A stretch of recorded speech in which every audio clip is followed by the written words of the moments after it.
All right, so climate news tonight. Just like to show this off. And this is something for everyone to think about for a minute. By the way, I hope everybody is enjoying Mr. Birch's Twitter feed. The ducks are adorable, by the way. And if you're wondering what's the big deal, what a wonderful day. Now, that's only a saying that goes along with a rainy day.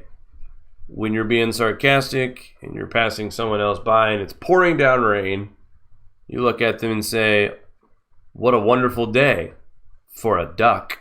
So I get it. Right now, the Starman is experiencing his own bout of weather over here, how heavy it is. I also want to mention that we are in an amber alert. That's their color alert over there. But the alert is color amber, which I believe, if I'm not mistaken, is a 3 out of 4. I apologize if I mess that up, but it's a heavy alert, and I know it goes through to 11 p.m. tonight. So at this point, that's their time local. So they've already had their rain, but it doesn't look like it's letting up as well as they thought it would. But no, looking at this little chart right here, back to the meme that we got, the CO2 in the atmosphere is 0.004. That's humans make 3% of that, and Australia makes 1.3% of that. If Australians did the impossible and stopped all the emissions, 99.99998% of the atmosphere would be unaffected. I'm not gonna really go on about this. This is really sobering. If you follow this channel, if you follow what we talk about, what solar cycles do to our climate, to our growing situations, to everything, you would understand what the message that we're trying to get here. And this is a new light of showing things. Usually we show people how little we affect the atmosphere. And now this number here is showing that if we followed the Green Party as far as the Green New Deal policies, that's about how much of the atmosphere you're affecting, or you're not affecting, I'm sorry. 99.99998% would be unaffected if humans in Australia did everything possible to stop all of its emissions. Everything. No cars, no planes, no coal factories, natural gas is gone, everything. That's how much of the atmosphere is not affected. Stop the con. I grew up listening to a radio talk show host by the name of Bill Cunningham on 700 WLW out of Cincinnati, Ohio. And I'd like to say that he's probably had an influence on me as far as doing these podcasts. I've always enjoyed talk radio. And today I found, and I'll try to get the link for you guys, I found a podcast where he did a show, and he has a national radio show on Sunday nights that's broadcasted all over the United States, not just in Cincinnati. But he talked to a gentleman named Steve Gorham, who would be a wonderful guest on this channel as well. But for the first time, I'm starting to see global cooling talk infiltrate national media, national radio. And Mr. Cunningham had on a guest today. And at the end of his interview with his guest, which, by the way, everything his guest said is right on the path of what we talk about on every show that we talk about when it comes to cooling and the actual science. But here he is, Mr. Cunningham, my childhood hero, really, as far as talk show host. Yeah, he's a little extreme sometimes, and he gets a little stick up his butt every now and again. But for the most part, he does have a large audience, and it really made me smile ear to ear today to see that Bill Cunningham is taking on guests now who are coming out and saying that man-made global warming is a con. Not only is his guest saying it, but at the end of each interview that his guest leaves the show, he comes back after a commercial break and gives about a 5-minute rant of his own. And I mean, Bill Cunningham could be a guest reporter for the Grand Solar Minimum News channel, the way he was speaking about climate change. And that's probably what influenced me tonight to kind of keep pushing that mainstream vibe right now. I'm shocked that eventually people are going to start talking about this. And I'm going to tell you something right now, guys. Bill Cunningham has hundreds of thousands, if not millions, of listeners out there. And if he can get that message out to those people, think about how many other talk show radio hosts out there, if they start talking about this. I think we're starting to see the slow disclosure here about what the truth is, because Trump is already, let's see, he wants to change the way we review our climate science. He doesn't buy it. And this article right here is great, by the way. This is all the quotes that Mr. Trump has said. This came out today. This is quoted from Donald Trump to Piers Morgan, an ITV Good Morning Britain show. All right. He said, "I believe there is a change in weather, and I think it changes both ways, meaning hot and cold. Don't forget, it used to be called global warming. That wasn't working. Then it was called climate change. Now it's actually called extreme weather, because with extreme weather, you can't miss." And this is the talking points, really, of a lot of us folks out here in this community. And he's absolutely right. It started off being called global warming, climate change, and now it's extreme weather. Well, if you're speaking to the masses and you're stating the obvious, they're going to believe you. And this is a classic example of how Trump is calling out the word salad. President Donald Trump deserves a prize from classic liberals for his position on climate change. In fact, I challenge any conservative, libertarian, or classical liberal to offer a better example of courage in the face of government activism and political correctness in recent times. It goes on here to quote him some more. In terms of energy policy, despite negative international trade issues, President Trump is arguably the most free market energy president in the U.S. history. He has reset the tone and politics of fossil fuel sustainability, and he is leading the world by example. The Paris Climate Agreement, a fraud, a fake, just BS, stated by James Hansen, the father of the climate alarm, was doomed to fail, but its failure is being accelerated by Trump's declaration of the U.S. pulling out of the Paris Accord. Master Resource has posted regularly on President Trump's bold climate energy agenda, and you hear in these blue links here are the things that he has said.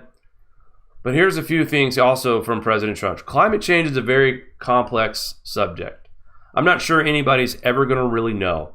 They say they have science on one side, meaning the AGW, but then they also say they also have those horrible emails that were sent between ClimateGate scientists. Terrible.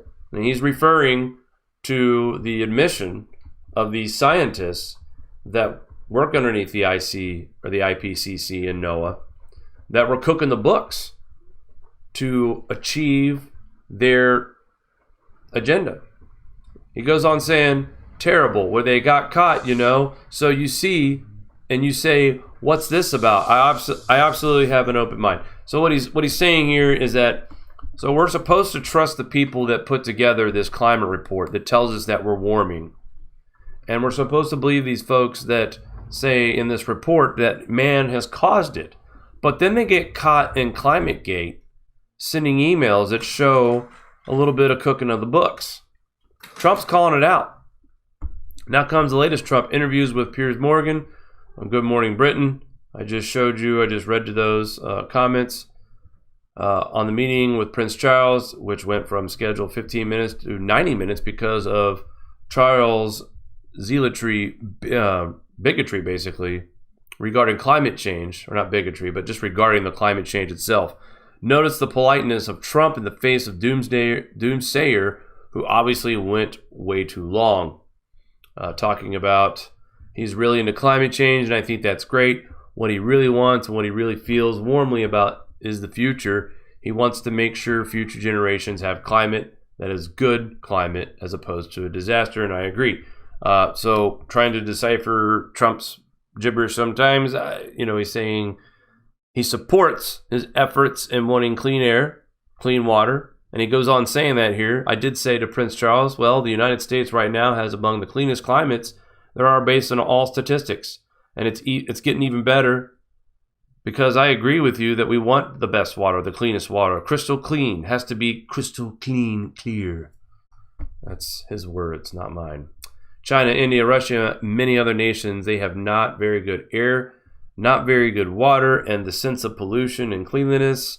The president continued, if you go to certain cities, I'm not going to name them, but I can, you can't even breathe. And that air is going up. Again, Trump is saying that their air pollution, and he's referring to China and Russia, their air pollution is the worst in the world. And no one's calling them out. Nobody from those countries are coming out with aggressive climate plans to help curb climate change in their own minds, anyway. But Trump is right. This first quote that I read, I believe there's a change in weather, and I think it's a change in both ways. Don't forget, it used to be called global warming. That wasn't working. Then it was called climate change. Now it's actually called extreme weather because extreme weather you can't miss. And it's brilliant by the Dems if they have indeed changed the term once again. See, I remember one of the most memorable moments of Trump taking over the White House in January 2017. The words global warming and climate change were being scrubbed from the White House's website when it talked about climate. That was a strong indication that we were going to be seeing some changes in our EPA regulations and the way we look at climate science. And of course, the liberal media out there, the mainstream media, who reports everything that has to do with hate Trump, hate Trump, hate Trump. So it's brainwashed the mainstream audience. So when we do get a political figure in the White House that gets it right, it's distorted by all the slander and the hate Trump media that you see on a daily basis. So it doesn't matter right now who Trump has running EPA, who Trump has running the climate science stuff, or what Trump says about the actual condition of our planet's climate. But we all know over here, even if you don't like Trump, we all know that he's saying the right things when it comes to global cooling or global warming. Which brings me to like I said, this is kind of connecting here. Bill Cunningham, I've listened to him all my life. I was shocked to hear him support the global cooling theory, and he explained it well. He actually, I think he has a somewhat solid grasp on climate. He did mention volcanoes and sunspots. So very interesting that Mr. Cunningham was bold enough to actually throw those words out there when dealing with climate change talk. So I think slowly but surely we're seeing this coming out left and right where people are starting to leak a little bit more about why they think this is happening. And it's because of all the new research that we've seen over the past several years. Kirksby, Svensmark, the work of Dr. Zarkova, work of John Casey. More and more researchers, more and more people enter the arena to continue their work and to finding out the truth. And slowly but surely, we are getting that disclosure. I mentioned this a little bit. The DNC decision not to hold climate debate upset environmentalists and had some wondering if an effort was to help former Vice President Joe Biden. Democrats in favor of such debate criticized the DNC for going against wishes of primary voters. Republicans, on the other hand, wondered if the DNC is trying to protect Joe Biden's status as the frontrunner in 2020. If it's designed specifically to protect Vice President Biden from being exposed either on his right or left, and what he's saying is that voters would likely be turned off by a discussion of banning essential fuels like oil, coal, getting rid of millions of jobs, and raising energy prices. Speaking of getting rid of millions of jobs, Bill Cunningham talked about this too in his discussion. When you have these aggressive Green New Deal policies in effect, and they want to get rid of the combustion engine in 12 years. That's also going to affect the auto industry, the car maker themselves. Sure, make electric cars, okay? But until we figure out how that's going to be done affordably and efficiently and effectively, we're still going to lose millions of jobs. So I get this. I get this. This makes sense to me. Why would you have a climate change debate with any Republican right now based on the science and information they're going to bring to the table? And then when the narrative right now, the Democratic Party is banning essential fuels, oil and coal.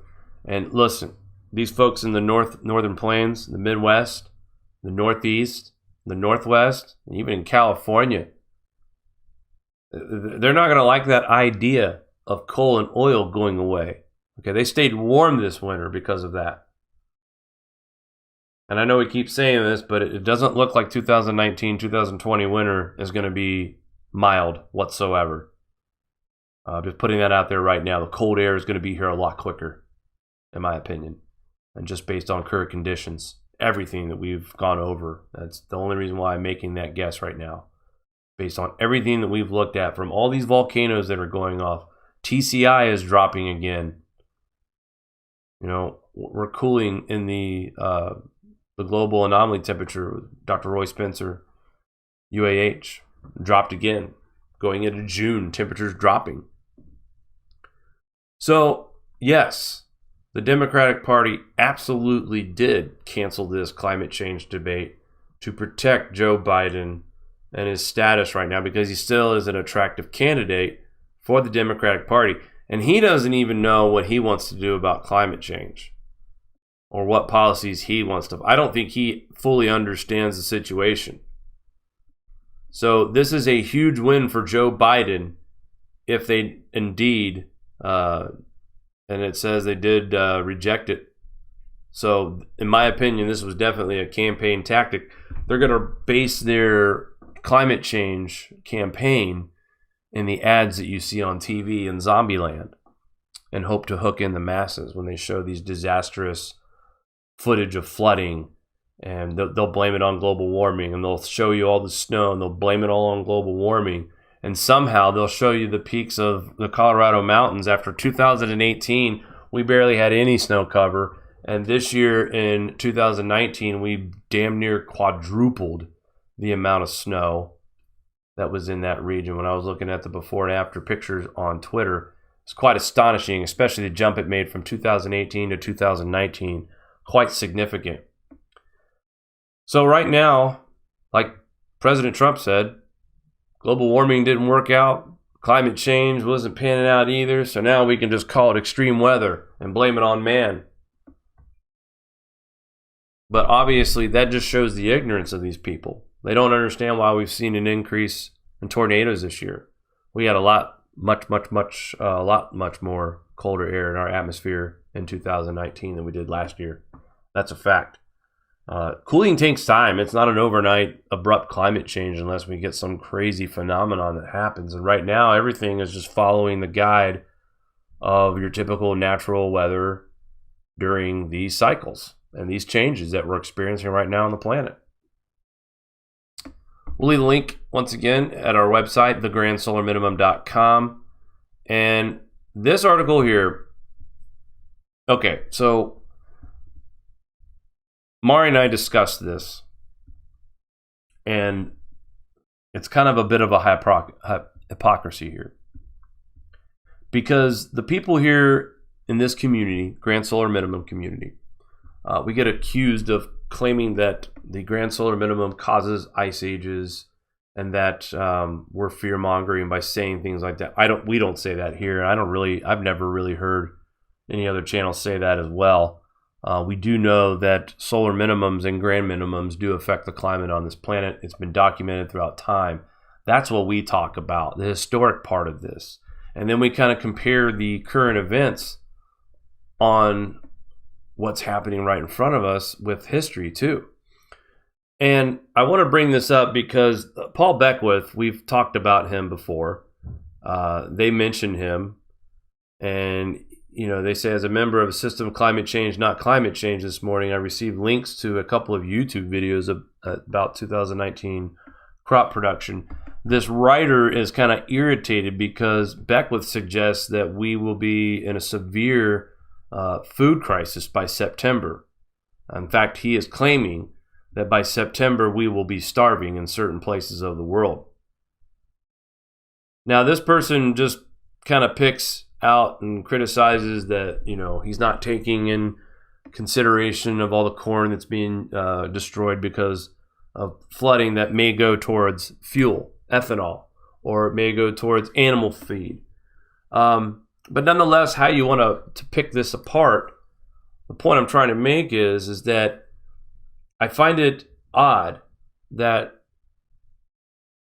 someone who believes in man-made climate change is trying to ring the bell on food shortage.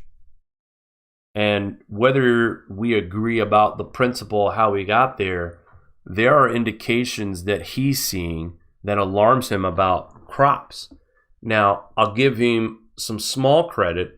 The reason why I even know who this guy is back in 2016, he was doing video series on the jet stream.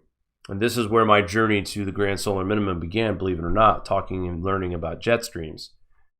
But he said there were certain jet streams that we had to watch at certain levels. And once these jet streams started compromising the equatorial region, north going south, south going north, that's when we can expect shorter grow seasons and possible food shortage crisis. This was back in the spring of 2016. So every now and then when I go to Earth Null, I look at that and I think about what he's saying. Then I look at what's going on with the jet stream. And then I look at what's happening right in front of our faces.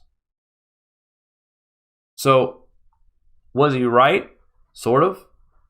His formula that got him to this conclusion is not right. But the basic principle that our jet stream is doing this to our climate is accurate. And we also have the correlation here in this community that solar wind affects our jet streams. The lower the solar wind, the more wacky our jet streams act. The stronger the solar wind on a consistent basis, the tighter the jet stream is, and it's not as wavy.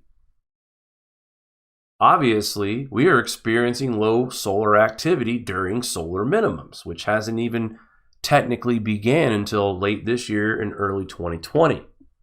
We are expected solar max sometime in 2025 and 2026. So these conditions continue to get worse? Absolutely. Will we bottom out soon? Coming up, yeah. And slightly get back to somewhat normality by 2025 and 2026. But guys, this solar cycle is not predicted to be even stronger than what we had in 24. Maybe by a few more sunspots and that's it. So maybe during the max, we see a little bit more activity, but nothing to reverse in my opinion, the extreme cooling that we've seen since 2016, over 0.5 degrees Celsius since 2016. So again, this is a mixed article for me. I don't agree with the editor nitpicking what corn is being destroyed. Either way, it doesn't matter, because if it is for not for us to eat, it's going to affect fuel. It's going to affect cattle feed. It's going to affect all kind of livestock feed. Either way, it's going to affect our pocketbooks down the road as well. So whether or not he is right, the problem or the fact is that he agrees that we are facing some serious crop loss and a possibility of a food crisis. And like I said, this is where I'll give him that little bit of credit from 3 years ago. He's been talking about this. But his reasoning on why this is happening is due to man, which we've shown the science that shows otherwise. So, Paul, nice try, almost got it. But, I find it crazy that we can correlate the same result, though. If this continues, we might not be starving by September, but I bet you we'll see an increase of crop prices in the near future as well. Guys, don't go anywhere. We'll be right back. Do you like this show? Give us a thumbs up. Want to support us more? Share to your favorite social media platform, buy a t-shirt, or become a Patreon. All links are in the description below.